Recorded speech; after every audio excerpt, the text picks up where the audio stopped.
Pope Francis writes thank you to a nun for 50 years of LGBTQ plus ministry. In December, Pope Francis wrote a letter to a U.S. nun thanking her for over 50 years of ministry to the LGBTQ plus community, more than 20 years after she had been investigated and censured by the Vatican for that very same work. Francis wrote to Sister Jeannine Gramick saying, quote, "Thank you, Sister Jeannine, for all your closeness, compassion, and tenderness," end quote. For decades, Gramick and her New Ways Ministry co-founder, the late Reverend Robert Nugent, were considered controversial by some church leaders for the workshops they did about the science and theology around the LGBTQ plus topics. Gramick said she would not provide her opinion, but she would present the Catholic Church's teaching as well as doctrinal positions from more moderate and liberal theologians. Gramick said she was under scrutiny from the Vatican for about 20 years before officials issued a declaration that she would be barred from ministry. Francis alluded to that, mentioning her, quote, "suffering without condemning anyone," end quote. Well, it's about time. Right? Right? Well, I don't want to be disrespectful at all because I think nuns are hot. It's just my little thing. I watch nuns on some of them are. One of those things. But anyway, do you girls think that maybe she was one of us? That's what like I she was thinking. fighting for us for 20 years under the Catholic regime. I would call it that. Yeah. I think that there are many who are, but don't practice because of their faith. Sure. Don't practice which?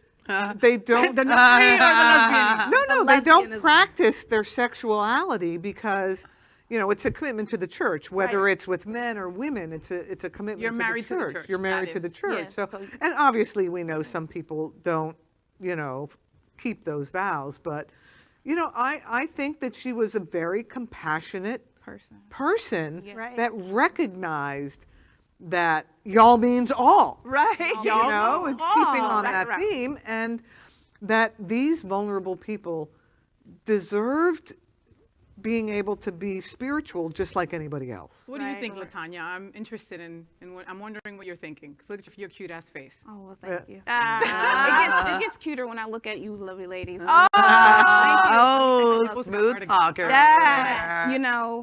Dr. Martin Luther King said something, hate, you can't drive that out with hate. Mm-hmm. You can only resolve that with love. Yes. And I'm going to piggyback off of what Sydney said. She had a compassion for people. Mm-hmm. So in that type of faith and religion, you have to denounce your desires. And I think it's even greater when you can put yourself last and say, I'm still going to be an advocate for others who want to proudly say, this is who I am. And my sexuality does not define who I am or what I bring to this world, but I also need to be liberated. I also need fellowship and community, and I shouldn't be condemned. Right. I do believe that partly, if she could choose, she would be, yes, queer or lesbian, because her statement said, I'm not going to personally make a quote, but I'm going to stick to my doctrine of what my faith says. And I honestly can respect that she takes such a, not diplomatic approach, but one that's pragmatic with hope. Right. Oh, pragmatic with hope. That's a soundbite right there. Exactly. Look at you, girl. So I was raised Lutheran, which is, I call it Catholic light. It has a lot of the same thing with Episcopalian, or Catholic light. Yeah, and in my church, it was Midwest, suburban Minnesota, and the deal was we just didn't talk about it at all, right? It doesn't exist. Yeah, and then I went to a Southern Baptist church in my very small hometown in Mississippi, which I don't tell a whole lot of people from Mississippi, but whatever. I have family so, there. I went to a Baptist church, and my brother was with me at the time, and he was wearing a ponytail, right? And the preacher was standing up in the front of the congregation denouncing gay people, right? And looking at my brother, and had he only known, it was me, not my brother. He was just sporting an out-of-style ponytail. He wasn't gay. Right? But I will tell you, after I came out, I was no longer a part of that Lutheran congregation that I had grown up in, but I definitely benefited from the youthfulness of the pastor that we had. And the fact that everyone in my church came from a place of love around everything, right? And so when I came out later, I approached that prior pastor. He had obviously already moved on to another congregation, but we stayed in touch via Facebook, as you do.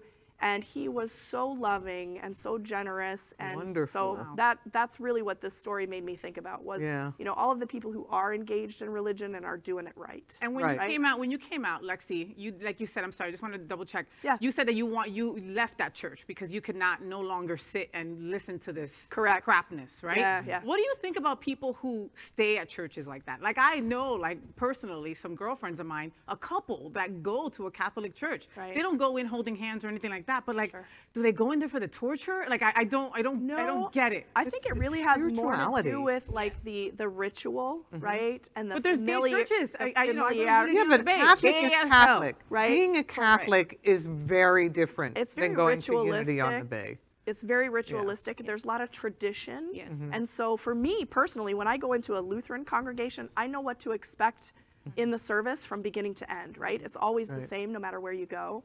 Whereas if you go to an openly affirming church, which is what I found later on, it's different, right? And so you have to learn, and some people just aren't, you know, they can't change that. I think it also has to do with what you're taught when you're in that church that is, you know, traditional, right? And 100%. when we grow up in those churches that are traditional, and then we grow up and we go, wow, well, so what else is possible? And we go into the communities and we're like, oh, here's a gay church. And even myself, I'm probably one of the most open-minded people, but when I went to my first, like, openly gay church in Brooklyn, New York, I walked in and I was like, man, they're preaching devil worshiping in here. You know what I mean? Because I grew up in a Baptist Christian home. And let me tell you, I mean, I was also Catholic. Anyways, it's a long story onto my way of becoming a Baptist Christian. But then, like, going into that church, I was just like, whoa. And all of these different experiences and these different houses of God and or worship, this is how I got to the spiritual place that I'm in now, because now it's not necessarily about who it is that I worship, it's about how it is that I'm connecting with something bigger than myself. Preach. Snap it out. Preach. You know, Who needs a building? Right? Right. LGBTQ plus news is vital for our community and for the broader world as a whole. We have enough enemies at Fox News. Tucker, Sean, and Laura are loud. We need passionate allies. Happening Out Television Network, Queer News Tonight, and It's Happening Out are literally out of the closet and into the headlines. Our community needs your support. Like this broadcast and subscribe now to ensure the growth of the entire LGBTQ+